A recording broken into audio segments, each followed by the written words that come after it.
You're watching Channel 37. WHXN. New Salem.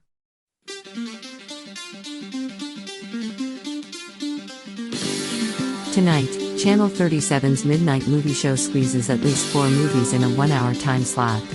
Everyone endures Pfink A Boo Boo, some more gracefully than others, after midnight.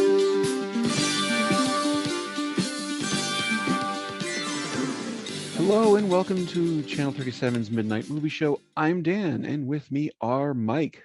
Hello. Wendy. Hi there. And Will. Like crime.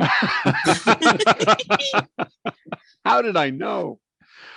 Oh, man. So we are coming back real quick. We are supposed to be on break right now, but we're coming back real quick to kind of look at something a little different from what we usually look at. This is different from all the other bad movies we usually watch. Although I would argue that the main thing that we do is not necessarily bad movies, just, perhaps misunderstood ones. That changes today.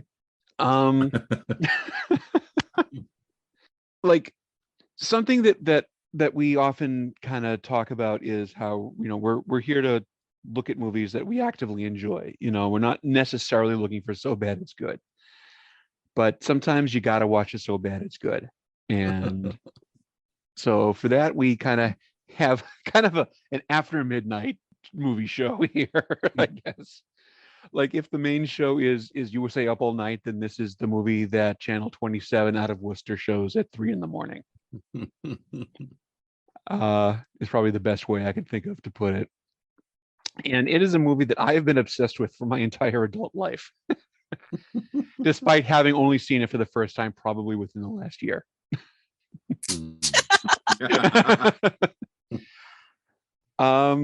So before we start, I do kind of want to I want to share my supervillain origin story with you, if you will. So picture this. It's Christmas 1989, and young Dan, one of his presents that he got was the Video Movie Guide 1990. It was, I'm sure you all remember, it was one of those big, like, phone book thick paperback books that had all like little blurbs. Yeah, exactly like Leonard Maltin. It's just it's a different, like Leonard Maltin was probably the big one. This was another one, but I got this one. And so, you're reading through, there's all these little write-ups for all the movies that they can fit in, a literal, 1,600 page book. And one of the things that this one had was, it rated movies from 1 to 5 stars, but they also had turkeys, just little tiny pictures of turkeys that they would put instead of stars if the movie was, truly something special. And of course, I'm reading those because why don't you, right? And this is like, this is the book where I learned that there was just some weird ass shit out there, like the stuff that you weren't going to see in the theaters, the stuff that wasn't going to get carried in the national video in Stoughton, Massachusetts in 1989, right? That there's some weird fucking shit that got made that you would, at this point, probably would never have a chance to see or would really have to hunt for. And one of the, Plan 9 from Outer Space, this is where I learned about that, right? Or Ed Wood in general, or Coleman Francis, or what have you.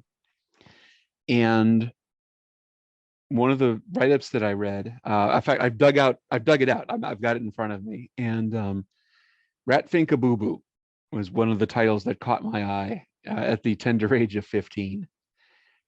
And it says, the title was supposed to be Pfink and Boo Boo, but the title maker screwed it up and director Ray Dennis Steckler couldn't afford to have the credits redone. So he let the name stand. That'll clue you in as to what to expect in this lunatic movie that Steckler initially made up as he went along. A loose parody of Batman. It has everything a bad movie lover could ever want and more. Ridiculous superhero costumes, terrible acting, mostly improvised, and it shows, and atrocious rock and roll songs. 1965, 72 minutes. So I'm 15. I'm reading that. I'm like, well, I've got to keep my eye out for that someday. And like my whole life, that never left me. And I finally got to see it again about a year or so ago. And I never like I just it was like everything that I hoped it was going to be and more. Yeah, I don't know. Has anybody heard of it? I mean, Will, you've seen this before, right? Yeah, I saw it for the first time earlier this year. Okay. And this was new for Mike and Wendy, right? That's right. Yep. Yeah. Okay. So yeah, I mean, this movie is just so fucked up and weird. I'm absolutely literally obsessed with it. Before I ramble too much, I'm just going to talk about the movie itself. It's it's black and white. It kind of opens with a woman leaving a bar in a very not nice part of Los Angeles, who is chased through the streets and down some alleys by a gang. She hits a dead end. There's a guy just kind of hiding in a trash pile. They kind of attack and rob her. They strangle her with a chain, kind of leave her for dead, even though she sort of rolls down the stairs and screams. Then all of a sudden we switch over to the Capitol Records building, where we meet Lonnie, who is a rock and roll star. The narrator tells us so. He's carrying his guitar around with him in shots that are very clearly stolen. Then there's a musical montage where he's kind of romping with his girlfriend, C.B. Beaumont. We find out they're both extremely good at basketball. Not really. There's flirting, kind of, where they sort of like bark at each other. Some phone books get delivered. we meet the gang from before. They talk about doing something fun. Come on, guys. Fun things, guys. Money and also fun. So they grab the phone book. They just sort of pick CB out of it and then prank call her. We meet Titanus, who's a gardener, who I guess is also in charge of her car. She walks to the store for a really long time. While Chain, who's one of the members of the gang, Chain follows her. She then goes home without incident. She goes to sleep and is woken up by another prank call, and Benji, who's another one of the gang members, is kind of banging on her screen door. Then there's a beach party, pool party, Pfink song break. At which point there's yet another phone call to BB, which Lonnie overhears. She drives home and is immediately kidnapped. Although, despite Titus's almost complete lack of effort while getting beat up twice in under 2 minutes, Lonnie arrives just after the nick of time. The gang gets annoyed with CB because she's not enjoying her kidnapping. Lonnie sings a song about how she left him while Titus rubs a towel across his head. There's the phone call. Phone rings. They need $50,000 by dinner time. And then you guys, Lonnie and Titus tuck into a closet and come out in superhero costumes. Pfink A Boo Boo. The ski masks and light up jester hat. Oh, God, they're fighting crime on their Pfink cycle, which makes toilet noises. At this point, the movie this is like the hardest left turn a movie has ever made. Benji jumps in a dumpster, he gets stuck. Random cowboy lets him out, and it's just like the music just gets wacky. Because up to this point, it's been a fairly somewhat serious, even kind of almost sleazy crime drama, and now it's a wacky comedy. So they go back to the vacant lot. There's a fight. Titus is just as bad fighting as Boo Boo as he is as Titus. He breaks his watch. Benzi fixes it. Then they continue fighting. They go back in the truck. There's more chasing. This movie is 67 minutes long, and yet it's still quite padded. The truck gets stuck in the mud. They continue the foot chase through the LA hills. There's a fist fight. Somebody comes by looking for his lost gorilla. The gorilla rolls in, kidnaps CB some more. Ratfink alpha mails him into submission, and then they sneak into a parade. Did I miss anything? No. How could you? Yeah. That's the movie we watched. I am obsessed with this movie. Okay, so I'm going to kind of get off right here, and I'm going to start with Mike. Mike, walk me through what you thought of this movie. Okay, I think I've said this before, but I'm going to say this again, and I mean it this time. If we have to smoke weed ahead of time, let us know. Yeah.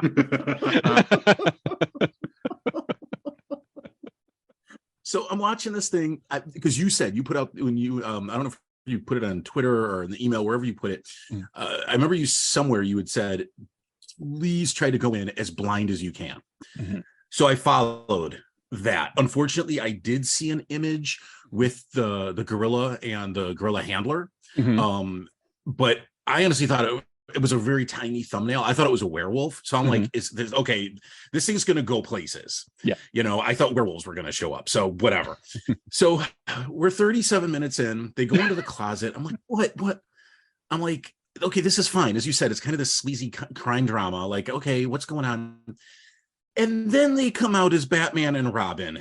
I literally paused the movie. I'm not even joking. I went, what? Like, literally out loud said, what? And then I sent the tweet that I sent yesterday, and I was just like, what the fuck is this, or whatever I said. And then I just was like, okay, I don't know what's going on, but let's go. And sure. And then we get to the gorilla portion, and that's where I figured out, okay, there's no werewolves. It was a gorilla I saw in the thumbnail. And I'm like, I'll just roll with this. I will just fucking roll with this. And I'll just say before I hand it back to you, you know, this very much reminds me of, you know, I mean, it's a superhero movie, right? I mean, we don't know it until 37 minutes in, but it's a superhero movie. And in a lot of ways, in sort of like the weird comedy, the oddballness, what parts do you take seriously? What parts don't you? I was getting a lot of Toxie vibes on this thing. Okay. Toxic Avenger, I should say. Yeah. So, you know, if this inspired Lloyd Kaufman in any way, shape, or form, bravo, because I love the Toxic Avenger and a lot of the trauma output. So, yeah, that's sort of my initial thoughts. Like I did as told, went in blind, and had an experience.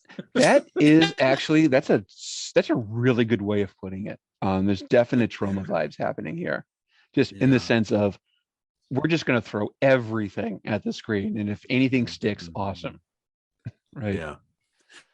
I do want to say one more thing here, just real quick. Sorry, there is one line that legit cracked me up where Ratfink says, and I don't have it quoted. I didn't write it down, but it was something. Remember our one weakness: bullets. It's like, okay, bravo, movie, bravo, you got me. So I'll step aside. Yeah, no problem. How about you, Will? So, like I said, I had watched this earlier this year. I feel like it may have been because the movie was on the basically pulling back the curtain here, y'all. We have like a spreadsheet that we can put movies into that are, you know, just as suggestions for future episodes. The list is literally 180 movies at this point. Yeah. And much earlier in the year, I saw this on there and I was like, interesting. And I wanted to throw something on because I was playing through Breath of the Wild at the time, and when I play certain video games, I like having background noise. I stopped playing Breath of the Wild about like 20 minutes into this because I was like, what the frick is happening? And then it hit that point and I'm like, it's not every day you see the stupidest thing you've ever seen. Yeah. Literally, I mean, this is the kind of movie that I am surprised that in over like 220 episodes, Mystery Science Theater has never touched. Yeah. I mean, they've done at least one film starring that the director did, but the fact that they have never done this, like literally, it's even the right length. You don't have to cut anything, and you just go and you find some dental hygiene short to put before it. Right. And it's just perfect for Mr. Science Theater 3000 to the point where, like I just literally quoted Mr. Science Theater 3000 to describe my feelings of the movie. Yeah. And it's hard not to have quotes from that pop into your head, because it's like it's such a formulaic film for like the first half, and then that shift happens, and then it's just like it's just a different formula, and it's still like batshit insanity, and you're like, what the frick am I watching? Mm-hmm. Mm-hmm. Yeah. Okay, Wendy, tell me what your reactions were. What the hell even was this? Mm-hmm. It's like everyone has said, it starts out as like kind of a sleazy, dark, poorly made crime drama, and then it just turns into low rent Batman. None of it makes sense. It's all terrible. Our leading man has bad skin, which is just a thing that I enjoyed. It has all those, like, he's a musician, right? He's like the world famous musician, and he plays his rock songs, and they have lyrics like, "You're running wild, run, run, run, run, run, run, run, run, run, run, run, run." Running wild because you're running wild. Run, run, run, run, run. Run, run, run, run, run. Run. Yeah. Running wild.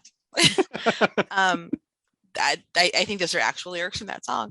Yeah. I mean, it was crazy. It was very, so they're shooting, kind of making it up as they went along, which was very obvious. At times it felt like a series of completely unconnected short films.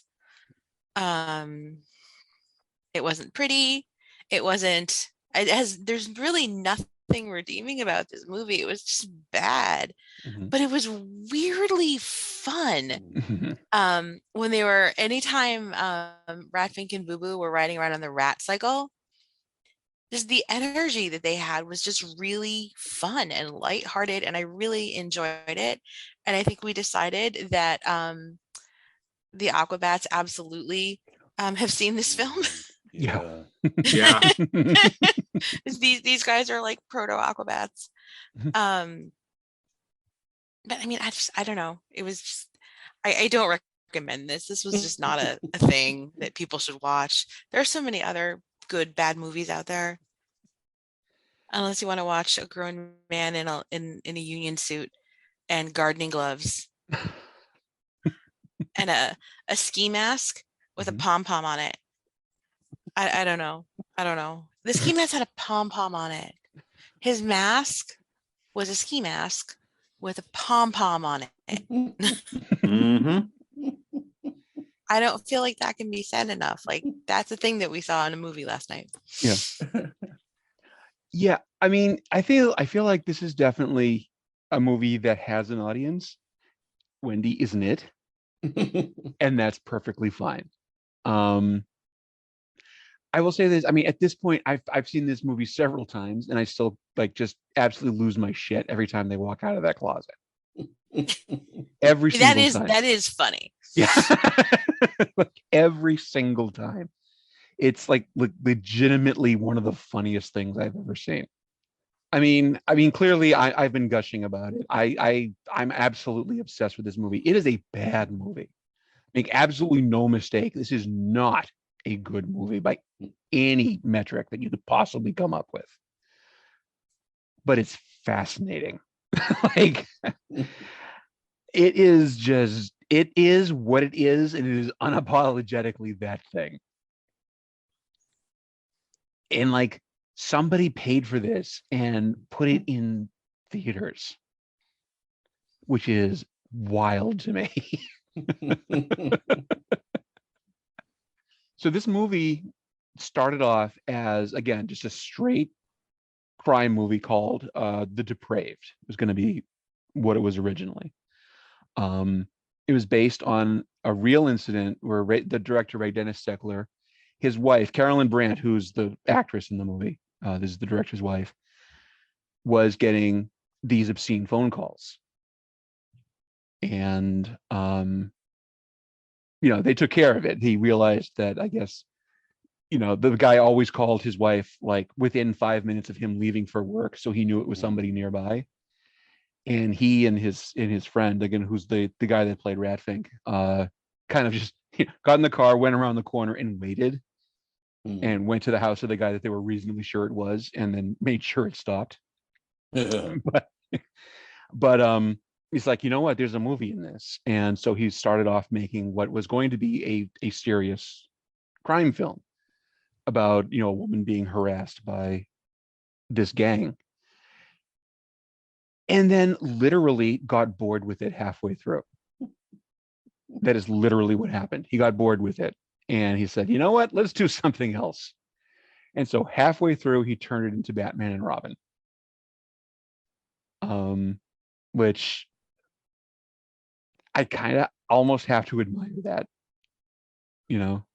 Wait, sorry. It just dawned on me. You said this was 65. Yep. So holy shit, he's basing it off of the old serials and not Adam West and Burt. Oh my God, that didn't click. I'm sorry to jump in and no. If you were going to say that, I'm sorry if I stole your thunder. I didn't. No worries. To. I'm actually kind of happy that you caught that. Yeah, because I was looking at the costumes, and there was a point where I'm like, okay, it's a low budget movie, or you know, so I did click that the costumes resembled more of the serials that we covered ages ago, right? But I was like, holy man, if he had just waited a year, how different would this movie have been? Sorry, I will. It was your turn to talk. I'm sorry. No, you're absolutely fine. Yeah, it did. It came out in 66, but it was made in 65. And he made this again with Ron Haydock, who's another really interesting guy. Ron Haydock is the guy that played Ratfink. And Haydock, among other things, was he was a writer and editor on Faury Ackerman's famous Monsters of Filmland magazine. And he was a comic book nut. You know, like there's, you know, the scene where Benji gets the briefcase with the supposedly has the ransom in it, and they open it up and it's full of old Batman comic books. Those were his. You know, and so you know, Steckler was very much into pop culture and that sort of thing, but the Batman thing really came from Haydock. And yeah, he was just a comic book nut. And so a year before the TV show, they basically started making the TV show, which is crazy. Yeah. Haydock was also a rockabilly singer, so those songs are his. Like he was in a rockabilly band that I guess like never like made it, but was one of those bands that like, hey, they've got a song that got a decent amount of airplay in Dayton, you know, that kind of thing. He was also, in addition to all these other things, he also was a pulp writer of the sort of stories that, you know, adults sometimes enjoy. I've actually, hang on, I've got the little booklet that has some of these, and I'd like to read some of those titles for you now. Sexerinos. I Want to Sin. Yes. Flipside Lover. Pagan Urge. Pagan Lesbians. Oh. These are actual books that were sold wherever these sorts of things are sold. Yeah, I mean, it's just all kinds of craziness surrounding this entire enterprise. And I'll say this, I know that I have a huge amount of affection for movies that are like, hey guys, let's put on a show. You know? And that is Ray Dennis Steckler all over. You know, every movie that he makes is basically him and his buddy is putting on making the movie. Sorry, Will, what was that? You don't say. Yeah, I know. Well, you know, Will, they can't all be the incredibly strange creatures that stopped living and became mixed up zombies. Thank God. Yeah, that's the movie of his that kind of took off in the public imagination. But that is like actually kind of difficult to sit through. What about it? Well, for one thing, it's a full 90 minutes, Oh, which is like, if this had been any longer than the 67 minutes that it is, it would have been, even for me, this would have been tough. Right. Mhm. But yeah, it's bad. It's kind of like it is quite sleazy. And it's also like full of, it's billed as the first monster movie musical. So like everything just stops cold for musical number after musical number. And most of them are just kind of hard to sit through. Yeah. Yeah. Like I know that like Lester Bangs championed it as like the ultimate in trash cinema, and that's kind of where it took off. Because like Steckler, I know Steckler gets mentioned in the same breath a lot of times as people like Ed Wood, which I don't think is completely fair. Like he's not a good writer. In fact, he didn't like writing. That's why most of his movies were improvised in terms of the dialogue. But there were some nice shots in here, I thought. Mhm. Like the scene, well, the opening scene, like the woman getting chased through the alleys, made really nice use of some alleys, like some of the locations and lighting that were just there. Yeah, I mean, to be fair, like the filmmaking is like semi-competent. Mm-hmm. I mean, they're like none of the sound is used. Right. But yeah, shots are well done. At no point does like the wall behind somebody shake when somebody leans on it. Right. Not in The this one. scenes are in some kind of weird black space that doesn't that you oh their wall suggested, but are they really there? I remember watching like the beginning scenes and thinking like it looks like an early John Waters movie, like that kind of like guerrilla, low budget, but we kind of know what we want to do and what we're doing. We just don't have any money. We don't have a license, and we're driving around in a borrowed car. Emphasis on the borrowed. Oh yeah. And when I say early, I mean like Mondo Trasho early. Well, yeah, I mean, it's probably not a million miles away from that exact same aesthetic, right? Yeah. Yeah, just a guy that really wants to make movies but has no resources, other than some people that are willing to put up with him. A gang of weirdo friends, his mom's house, somebody's cousin's car, and a camera that they borrowed from somewhere. Right. And then towards the end of shooting, somebody was just like, "Hey, so I need to get to a Halloween party. I'm dressing up as a gorilla." And Seckler's response was probably, "Wait, can you hold off for about like 20 minutes, and then you can head off to your Halloween party?" Can we talk about the gorilla? Yeah, quick, pick up my wife and let's. carry her around. Their So gorilla suit is glorious. it is. I actually have okay. First off, the gorilla trainer is so obviously coded as gay. Yeah. Oh, there's no code, Will. Come on. There's no Yeah, I code, know. Well, I am very much convinced that that's not actually a gorilla in the movie. It's just some guy. It's just this couple who has this really weird and specific kink. The Shining moment. Yeah. And that kink is getting somebody to beat up my boyfriend in a gorilla costume, and then after they leave we fuck. Oh, gorilla play. That was Bob Burns, who is or was I don't know if you actually can be famous for this, but famous for being like a Hollywood memorabilia collector. Like anytime that you see movies about like B movie Hollywood, he's the guy whose like garage they go to, and he'll like show you the model of the ship from Forbidden Planet, and like the screen used ray gun from Flash Gordon's Trip to Mars. He owns like the last remaining little miniature armature thing from King Kong. Yeah. The original 33 King Kong, and museums and even the Smithsonian have tried to acquire it, and he's just not interested. It's in his basement, and you can't have it. Wow. And he also had a side career in having a really good gorilla suit. I mean, let's look at his filmography. In addition to this, he was also in Superman versus the Gorilla Gang, where he played Kogar the gorilla, the Ghostbusters as Tracy the gorilla, and the 2005 King Kong, and Dark and Stormy Night also as Kogar the gorilla. What's wild to me is, in researching this, I learned that there are actually two guys that were kind of famous for having their own gorilla suits, and he's one of them, but not the only one.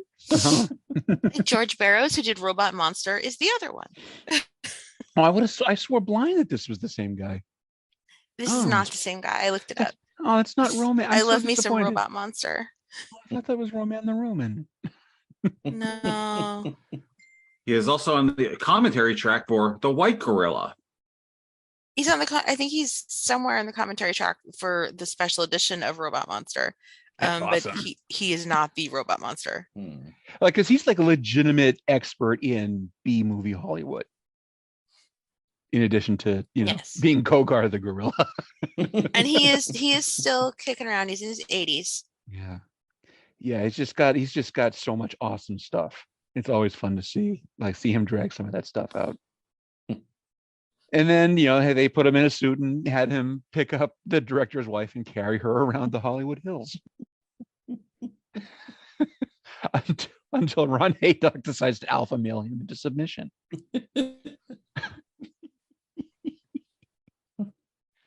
There's so much about this movie that has me saying things that shouldn't happen. These words are not meant to be strung in this order ever.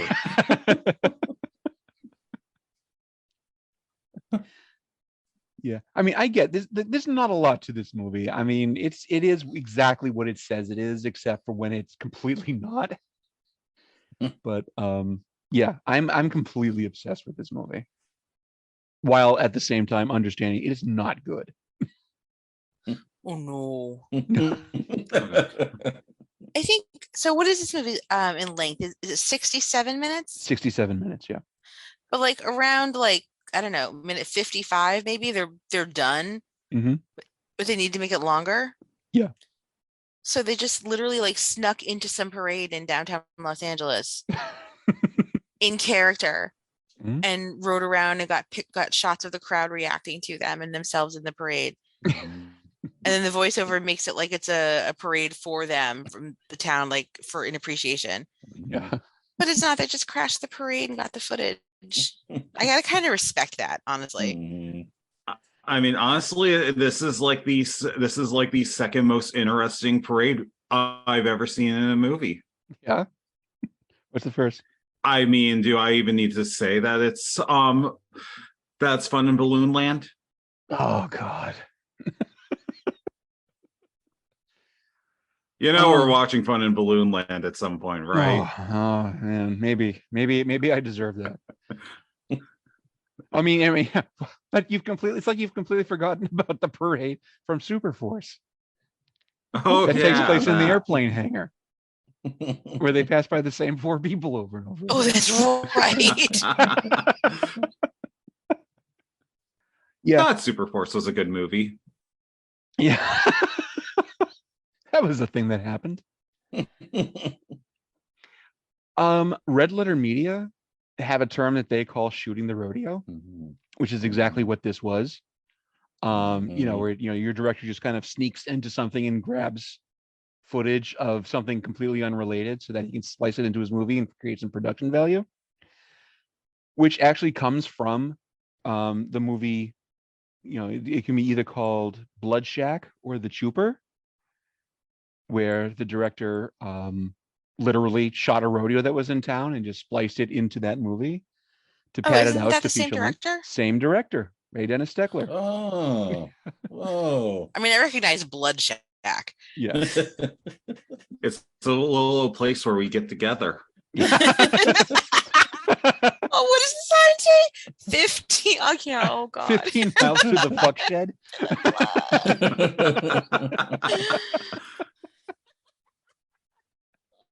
God.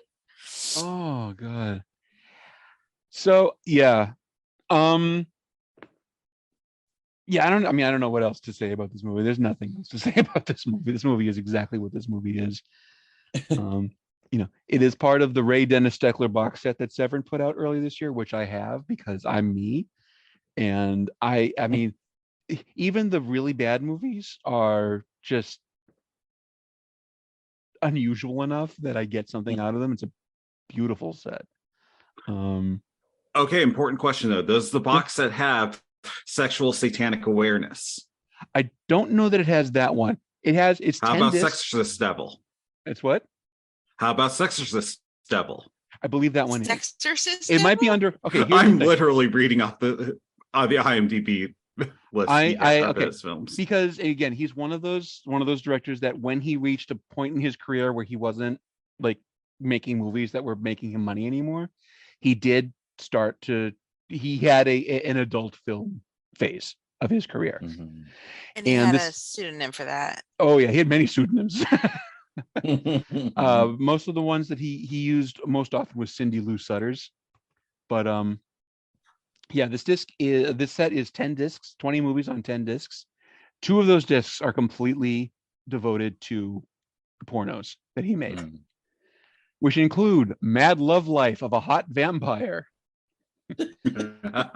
Nazi Brothel, Oh no. Love Life of Hitler's Nazis, Dr. Cocklove, yes, the Sexorcist Devil, Count Alcum. Is Nazi brothel on the video nasty list? I believe it might be. Like, did we talk about Nazi brothel? Just We as may an have mentioned the existing name. thing. I mean, I know the things like SS Experiment Camp and Love. Was it Love Camp 7? I don't know if this was specifically because these are, and I will say this: they are. I'm thinking of rat brothel. You think of rat brothel? This is rat brothel all over again. We're not going to disparage rat brothel. I will say this: they are among the least erotic things I have ever seen in my entire life. In fact, the early ones, you can tell that he's trying to like make movies his own way. So like they've got these like goofy senses of humor, and he's at least trying to make them interesting. But like the later ones are just depressing and sad.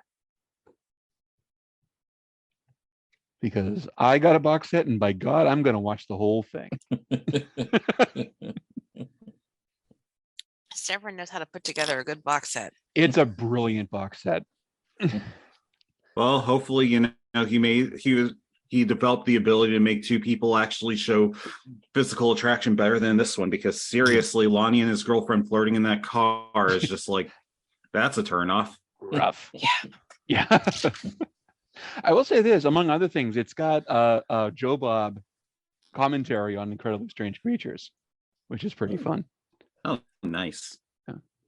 Bit of a random question here. So you said that CB was the director's wife? Yes. Okay, good. Because that sequence where she's walking to the shops where it does not take the camera off her bottom for like 10 whole minutes or whatever it was, I was like feeling really creeped out by it. Yeah. Like because at first I'm like, okay, fine, whatever, male gaze. But then I'm like, this isn't ending. This is still going, and I got super creepy vibes, like predatory vibes. But now hearing it, he was just admiring his wife's butt. Okay, fine. Yeah, I guess. Yeah, like again, he was like reportedly not the best husband whoever lived, but he was genuinely infatuated with his wife. Okay. I mean, she's in Blood Shack. She is. Right? Yeah. Half his family is in Blood Shack. That is true. That is very true. As is Lonnie Lord. I don't know.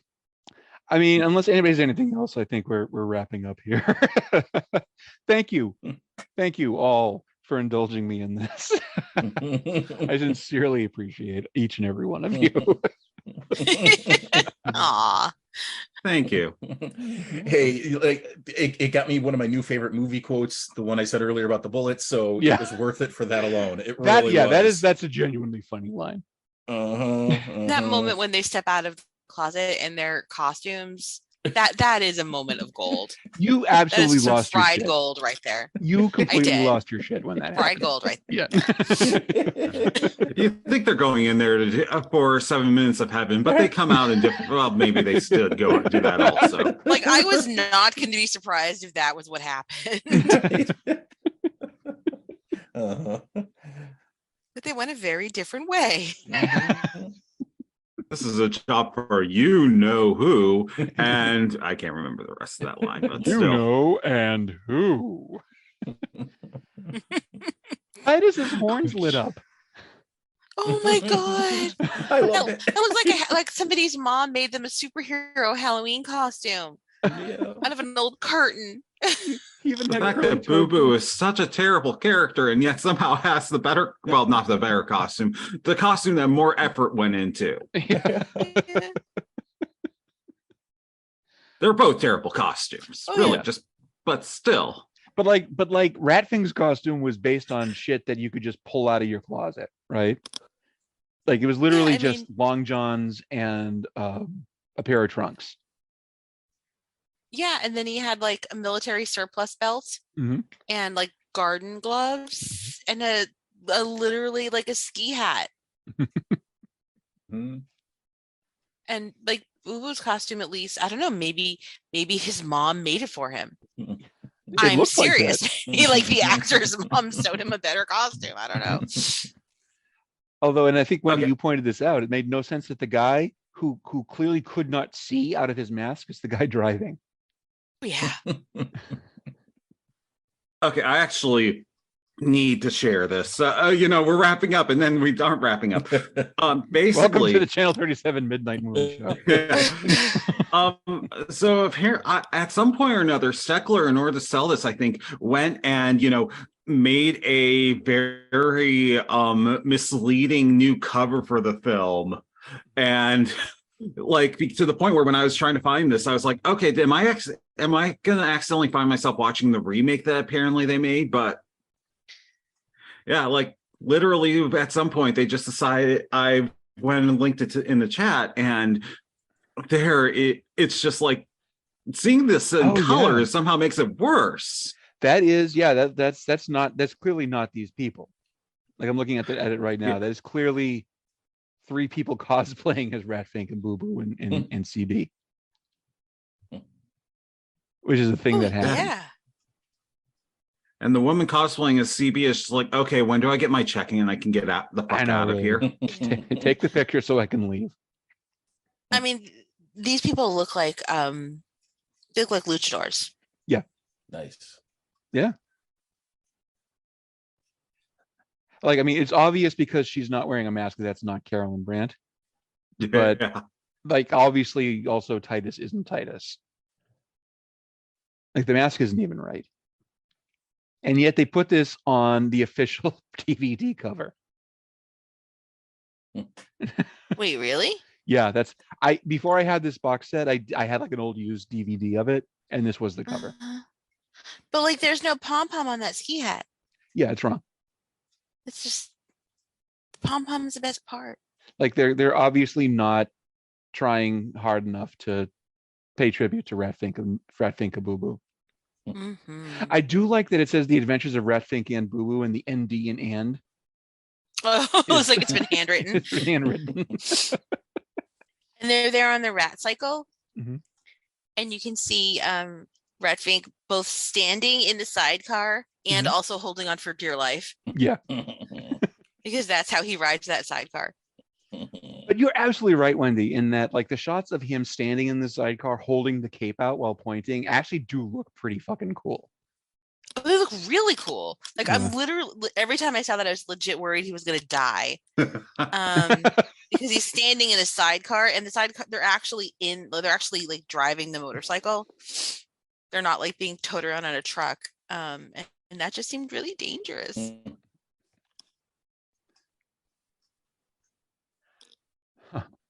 From the seriously crazy cinematic skull of Ray Dennis Steckler, the madman of no-budget cult classics like The Incredibly Strange Creatures Who Stopped Living and Became Mixed Up Zombies, The Thrill Killers, Wild Guitar, and The Lemon Grove Kids Meet the Monsters.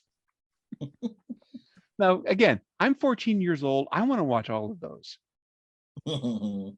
Wild Guitar, starring Arch Hall Jr., produced by Arch Hall Sr. This guy learned to make movies from the people that made EGA. He was in EGA. He was in EGA. He had a small part in EGA. He was at the pool party at the end. He was the guy that got thrown in the pool. EGA. Oh God. All roads lead back to EGA. Exactly. Well, I mean, you know, if I've learned anything in my life, it's that I need to watch out for snakes. Rat Pfink and Boo Boo, friends to those who have no friends, enemies of those who make them an enemy, champions of women and children everywhere. Rat Pfink, mysterious masked nemesis of hoodlums and racketeers the world over. And Boo Boo, by day, a mild-mannered gardener.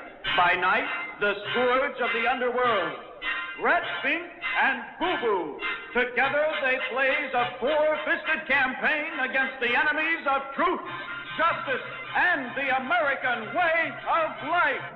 Remember, Boo Boo, we only have one weakness. What's that, Rat Pfink? Bullets. Now let's go to fight crime.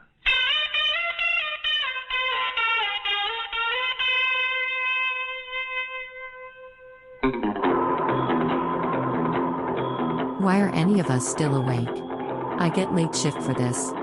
Channel 37's Midnight Movie Show was presented by Wendy Abramo, Will Ackerman, Michael Sims, and Dan Toland. Rat Pfink and Boo Boo will return in Angel 5, Kogar's Revenge. Okay, I'm sorry. Does anybody have anything else? I think we need to call this one. I mean, I was just, to be honest, I was trying to experiment to see if I could get this episode to be longer than the movie, but yeah, no, never mind. Yeah, I don't think it's possible, but I appreciate the effort. We could talk about something completely unrelated. Oh, Just to, you know, pad the episode. I don't know. Hey, remember that time we went to the parade?